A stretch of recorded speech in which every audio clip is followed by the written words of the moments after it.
Assalamualaikum warahmatullahi wabarakatuh. Assalamualaikum. Alhamdulillahirrabbilalamin. Segala puji bagi Allah yang maha menatap, maha mendengar, maha mengatur segala-galanya, termasuk pertemuan kita kali ini. Semoga Allah yang maha baik membukakan hikmah sehingga adanya COVID ini bisa satu, meningkatkan keyakinan kepada Allah, amanu, baru beruntung. Yang kedua, wa'amilus sholihat, adanya COVID ini harusnya menambah amal soleh, semangat mendekat, yakin. Yang ketiga, tawasobil haq, dengan adanya COVID ini mudah-mudahan kita saling berwasiat di dalam kebenaran, termasuk ya walaupun masih terbatas kemampuan bisa ngobrol pagi ini, dan tawasobil sabr, saling berwasiat agar kita menjadi orang-orang yang bisa serius mengendalikan diri, menahan diri dalam ketaatan, dalam menjauhi maksiat, dan dalam menghadapi musibah. Insya Allah kejadian apapun tidak rugi. Allahumma sholli ala Sayyidina Muhammad wa ala alihi wa ashabihi ajma'in. Sahabat-sahabat sekalian, AA saat ini berada di rumah sakit RSPAD. Sebelumnya di Edelweiss, ya, di Edelweiss di Soekarno-Hatta, Bandung. Dan kemarin malam, ya, beberapa 2 malam yang lalu pindah ke sini. Syariatnya Ustadz Yusuf Mansur, alumni COVID di ruangan ini. Sekarang jadi menghuni ruangan yang pernah dihuni oleh Ustadz Yusuf Mansur. Assalamualaikum Ustadz. Waalaikumsalam. Masya Allah, seger, sehat. Ya, saya kan dicabut ini tadi malam macet, jadi mumpung dicabut bisa mandi. Kalau belum dicabut mandinya terbatas. Sebentar lagi dipasang lagi, ini udah ada alatnya. Jadi Ustadz, ya, naik berapa kilo itu? Iya, saya jadi hari ini semalam terakhir makan obatnya, jadi hari ini udah mulai low karbo lagi sama low sugar, insya Allah. Plus olahraga tentunya. Gimana ceritanya kena COVID waktu itu? Ya, saya izin Allah tidak seperti AA yang ketat sekali. Saya bolongnya itu di episode jamuan makan. Jadi kemana-mana maskeran ketat, bandara ketat, turun dari bandara ketat, sampai ceramah ketat. Begitu, Ustadz, enggak ini panitia nyiapin makan, nah makan di situ. Makan, minum, syariatnya gitu ya, lepas masker. Kemudian ketika sholat berjamaah juga, kita masuk masjid, maskeran, semua masker. Tapi begitu wudhu banyak orang, masker buka.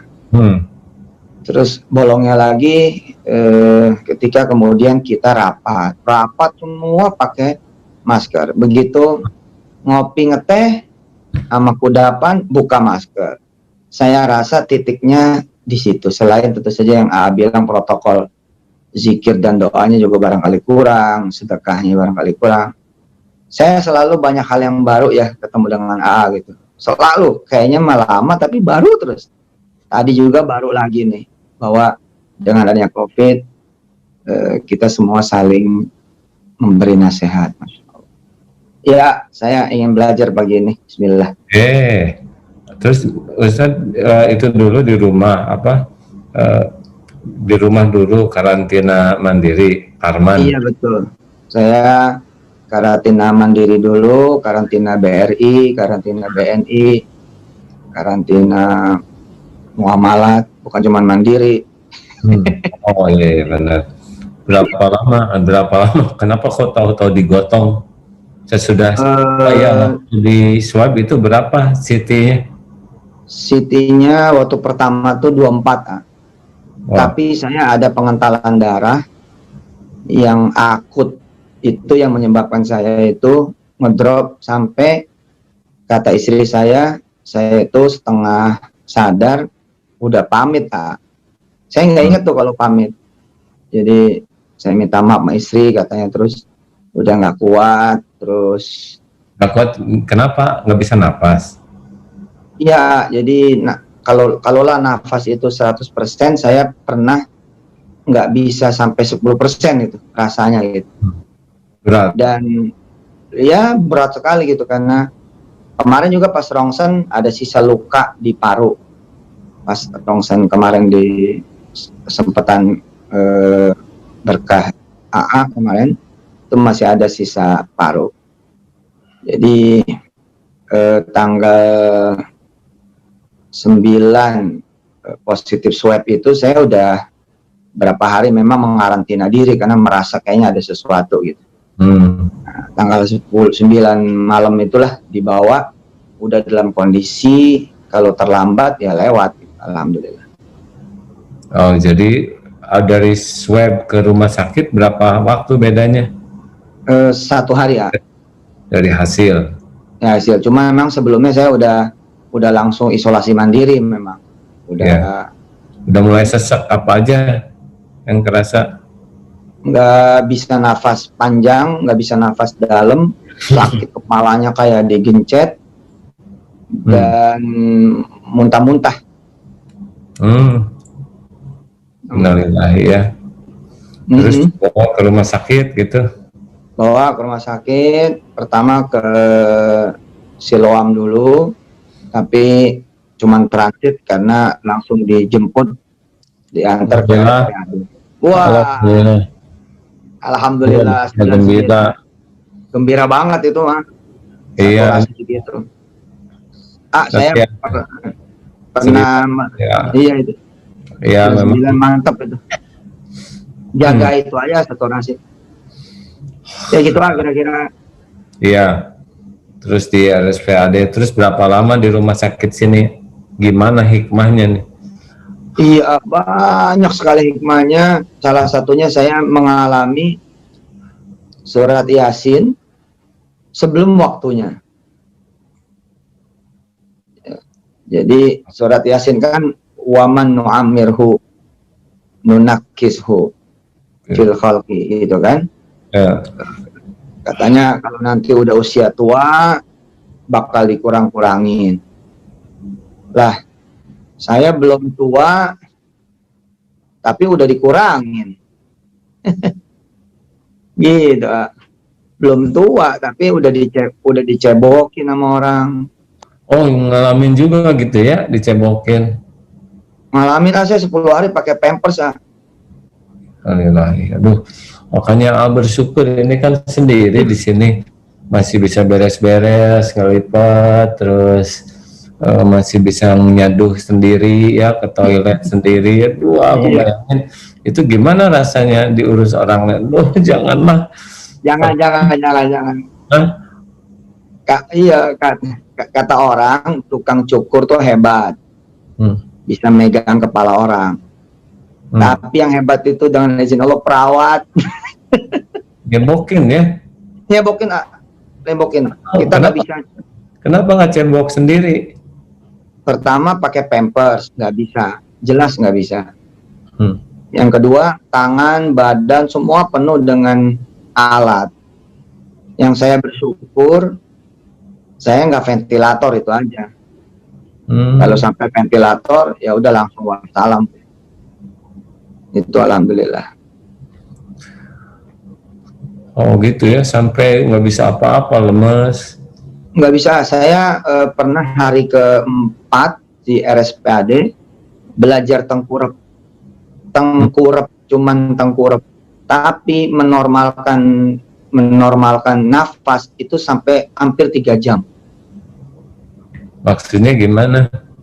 Capeknya tuh kayak habis lari maraton gitu. Padahal cuma tengkurap sekali terus balik lagi. Itu ukuran nafas tuh karunia Allah. Tengkurap karunia Allah, tidur miring karunia Allah, duduk sendiri karunia Allah, turun dari tempat tidur karunia Allah, bisa buang air dan aduh itu bisa cebok sendiri. Aduh ya Allah. Kebayang Luar biasa. betapa itu nikmat yang jarang disyukuri ya, bisa Iya, cebok aja. Aduh ya. betul, betul, betul. Saya sempat segininya saya dengan izin Allah ya suka motivasiin orang, suka membesarkan hati orang. Itu lemahnya minta ampun itu.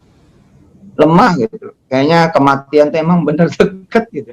Tapi di situ tuh akhirnya saya dengan izin Allah kan saya suka bilang ke ayah, saya kok nggak bisa nangis ya. Susah nih saya buat nangis ini, nggak ngerti nih. Tapi ya di situ saya nangis melulu gitu. Ingat itu sampai ada janji-janji baru lah ke Allah. Lu kan Insya udah, Allah dilaksanakan. dari dulu kan udah diingetin. Kalau susah nangis, itu dibikin nangis oleh Allah baru ngerasain. Ya, badung bandel. Tapi emang momen kan susah. Muncul itu gimana ya gitu. Secara saya bilang saya lagi serba ada, lagi serba bisa. Kayaknya kok Ustadznya nggak diuji dapet. kemudahan, Iya itu dia. ujian, penghargaan itu tuh lebih berat daripada COVID. Dan Iya betul. kalau sesuatu yang kan sesuatu yang paling gampang lupa ke Allah itu ujian yang terberat. Iya. Jadi kalau ujian yang membuat ingat ke Allah mah paling beratnya secara fisik. Iya benar. Benar. Ya Jadi, alhamdulillah. jadi ngerasain itu ya, aduh, juga ini kan dengar dari beberapa teman-teman yang sakit di rumah sakit tuh. Ini kan nyari sendiri di sini. Iya. Terus lawat juga sangat secukupnya datang ke sini tuh ya. Pakai suara juga di atas. Diatur ya. Tapi masih bisa ke toilet ya, aduh alhamdulillah turun ya, masih bisa beres gitu ya Allah, masih bisa nyeduh makanan, ngerapihin, terus ya Allah masih bisa senam, itu nikmat besar gitu ya, karena melihat matahari ya, karena pas kemarin perawat datang ke sini ya banyaknya lelaki gini, aduh maaf Pak, katanya saya baru ngeberesin ini apa yang bersih apa nyepok apa kurang lebih gitu, aduh ya Allah, harus dengar gitu, aduh ya Allah, ternyata ya untuk bersih itu nikmat besar. Sekarang cuman ini aja, sekarang nggak bisa mencium, ini jadi kayu putih, lempeng, parfum lempeng, oh ya Allah, termasuk mungkin kalau kentut juga lempeng. Nah jadi ingat ceramah itu tuh ibu-ibu yang buang angin terus ya. Dokter teh, kenapa Bu? Ya saya ini buang angin terus. Oh kan selama saya ngobrol dengan dokter aja saya 3 kali buang angin, nggak kedenger kan Dok, nggak kecium kan? Oh ya, dokter senyum, akhirnya kasih obat. Seminggu kemudian datang nih cerita, Dok kasih obat apa? Emang kenapa Bu? Kenapa kentut saya jadi bau dan kenapa jadi keras bunyinya? Ya itu teh obat THT Bu, untuk ngobatin hidung dan telinga ibu. Jadi selama ini buat dia aja nggak bau, buat yang lain ini. Terus saya juga ujiannya ini sekarang lagi datar, apa tuh makanan tuh ya, jadi kus ini kan pahit juga, telan lempeng ya. Iya benar. Aduh ya. Jadi di sini ada dokter, ya undang dokter nih. Ada beberapa dokter udah hadir. Ya. Jadi gimana Ustadz sesudah kena sakitnya, apa pelajaran yang paling bisa diambil? Iya, jadi banyak Allah ngingetin kepada saya hal-hal yang dianggap remeh, dianggap kecil. Ya, seperti ngelihat matahari. Bisa kalau subuh begini tuh masih bisa buka jendela biar udara agak masuk. Tapi ntar begitu udah rame harus ditutup. Nah itu dulu lah. Iya, itu begitu masuk sisu. Nah kebayang tuh sama saya kalau kan itu saya perlu 2 hari untuk buang air. Karena mikir saya, ini gimana caranya buang air di tempat tidur, ya sesuatu yang baru gitu kan. Saya tuh belum tahu juga kalau bakal dicebokin. Mikirnya saya tetap harus nyebok sendiri gitu kan. Itu 2 hari, 2 hari. Ya Allah, jangan ya Rob, jangan nyusahin orang. Makanya. Jadi kalau Aduh. kalau jamaah biasa pada pengen cium tangan sama kita, perawat mah udah nggak mau, udah tahu. Aduh, ya Allah, ya Allah, ya Allah. Itu doa saya buat AA waktu pertama kali masuk. Saya bilang, AA, jangan sampai di sisu, ya Allah, langsung kamar, peralatan sisunya aja kalau kenapa-napa yang dibawa gitu. Itu doa saya karena emang nggak enak gitu, nggak ketemu udara, nggak ketemu matahari, nggak bisa kanan, nggak bisa kiri gitu. Dan ada satu A yang bikin saya jadi semangat hidup, ada satu yang bikin saya menjadi bangkit, ada satu yang bikin saya kemudian membangun spirit bahwa saya harus sembuh dengan izin Allah. Jadi waktu saya masuk depan kamar saya kan sisu itu pakai kaca. Jadi kaca, kemudian lobi terus kaca kanan kiri. Jadi kita bisa ngelihat pasien-pasien yang bisa kelihatan. Depan saya percis arah jarum jam 12. Waktu saya masuk itu ketawa dada sama keluarganya ya, dan terdengar tawanya lah sampai kamar saya. Kelihatan jarak kira-kira ya berapa meter, nggak jauh. Kira-kira 2 hari setelah saya di kamar siswa, beliau tiba-tiba nggak bisa buang air. Nah, gara-gara nggak bisa buang air, panik, oksigen, saturasi turun, darahnya tinggi, kemudian dipasang ventilator. 2 hari kemudian meninggal dunia. Jadi saya ngelihat ketawanya, ngelihat cerianya dia, tapi seketika berubah. Suster ngasih tahu waktu itu, Pak Ustadz doain depan Pak Ustadz nggak bisa buang air. Saya 4 hari, 6 harian kurang lebih ditambah dengan isolasi ya, berarti 7 hari. Itu bawaannya tuh kenapa saya buka masker, kenapa saya kok nggak nolak aja pergi, kenapa saya maksain pergi, kenapa saya ini, pokoknya kenapa melulu. Hari itu mulai saya rubah. Alhamdulillah tetap bisa buang air, alhamdulillah tetap bisa bangun, alhamdulillah, pokoknya saya kumpulin yang kira-kira alhamdulillah terus gitu loh. Sampai ketika akhirnya faal tuh karena kaza kan dilarang tuh. Kemarin tuh tausiah, masya Allah, bener itu. Wah, itu saya bangkit itu. Setelah saya pokoknya alhamdulillah apa aja saya alhamdulillahin gitu, dan melupakan kalau gitu, andai saya lupain semuanya. Fa innallahu taftahu amala syaitan. Taftahu amala syaitan. Iya, karena perkataan seandainya tuh bisa membuka tipu daya setannya terus. Iya, ada di mata takdir. Benar. Terus gimana?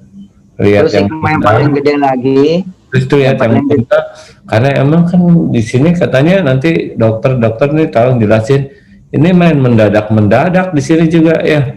Sekarang paru-paru bersih tiba-tiba bisa jadi blur katanya dalam sehari 2 hari itu.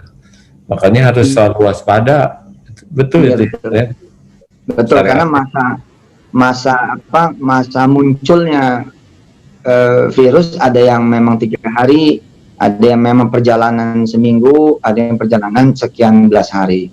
Tergantung nanti imunitas si orang tersebut. Tapi untuk AA kelihatannya dah stop, jangan ngomongin. Saya lagi ngejaga hati saya nih. Nggak boleh ada ujub, nggak boleh apa, karena ada yang ngomong, aduh saya takut nanti ujub ya, merasa badan kuat, merasa imun tinggi, oleh Allah tinggal diceklekin aja kan. Saya harus hati-hati betul. Jangan sekarang lagi itu tuh kayak kiriman ada kemarin kata Imam Ibnu Qayyim kan, kalau Allah menguji itu bukan untuk mengukur kesabaran, tapi mengukur seberapa kuat kita meminta tolong Allah. Ya. Oke. Ada lagi kah, Ustaz? Apa pelajarannya yang membuat Ustaz bisa berubah enggak? Saya yang paling senang bisa dekat sama AA. Saya pernah marah sama aneh, sama yang lain aja mau, sama saya nggak mau. Kan udah dibilangin waktu itu semuanya ada waktunya, Ustaz. Iya. Nah, sekarang syariatnya memang ada di RSPAD ini Ustadz Yusuf Mansur yang ngotot, terus Pak Maijen Lukman ya wadirnya juga nelponin karena dikontak terus, dan di sini pas ada kamar satu-satunya ini katanya yang tersedia. Nah, jadi tadi asalnya dari Edelweiss itu rumah sakitnya juga wah, enak di Bandung ada di sana, di sini, jadi bagian dua-duanya. Ya, kita minta komentar para dokter lah ya Ustaz ya. Sekarang udah Ustaz, itu bengkak begitu efek apa wajahnya jadi gitu? Hah? Obat banyak sekali obatnya. Jadi kali makan tuh bisa 7 sampai 8 butir gitu ya. Jadi kalau nggak karbo masalah juga lambung gitu. Jadi udah saya ya enak-enak aja lah. Nanti ngejar lagi ini hari ini, Bismillah, doain biar nggak bengkak ini. Jadi berapa lama total di rumah sakitnya Ustaz? Di rumah sakit kira-kira percis 15 harian, 16 hari. Sudah di swab lagi udah negatif. 2 kali, tanggal 24 di swab untuk keluar kan. Kemudian tanggal kemarin 30. Alhamdulillah negatif terus. Amin. Alhamdulillah. Ya, kita nanya dokter dulu ya. Jadi udah berubah Ustaz sekarang? Hah? Udah berubah apa? Ini hidup yang kedua ini? Mau gimana? Iya, jadi insya Allah lebih. Udah kerasa ini hidup bonus sekarang? Oh, berasa banget, ah. Berasa sekali. Berasa sekali. Berasa. Doain, ah, biar lempeng, biar lurus. Ya, kuncinya memang dunianya nggak boleh nempel di hati. Iya, iya. Itu siapa direktur di rootnya Paitren itu yang ketemu? Oh iya, Allah maghfirlah. Pak Hari Prabowo itu. Ya, yang ketemu. Itu ada penyakit menyertai beliau. Itu liver, ah. Iya, secara syariat. Tapi beliau meninggal itu, beliau meninggalnya itu dengan wudhu sholat subuh. Masya Allah, rezeki dari Allah. Masya Allah. Iya. Terus nggak diduga, kata Dokter Husin, itu pas udah mau wafatnya itu, tanpa disuruh Pak Hari itu syahadat dan berkalimat tauhid. Mahal sekali itu ya Allah. Masya Allah. Doain usul khotimah. Ya itu ini Rabbal Alamin. Insya Allah. Ya, kesuksesan diukurnya bukan pada waktu di dunia ini segala ada. Kesuksesan itu ketika meninggalnya husnul khotimah, itu yang penting. Nah, dunia mah cuma casing. Ya Ustaz. Cik, ada dokter siapa aja nih? Ada dokter Asep dulu. Ini juga yang pemantau saya siang malam. Dokter Asep.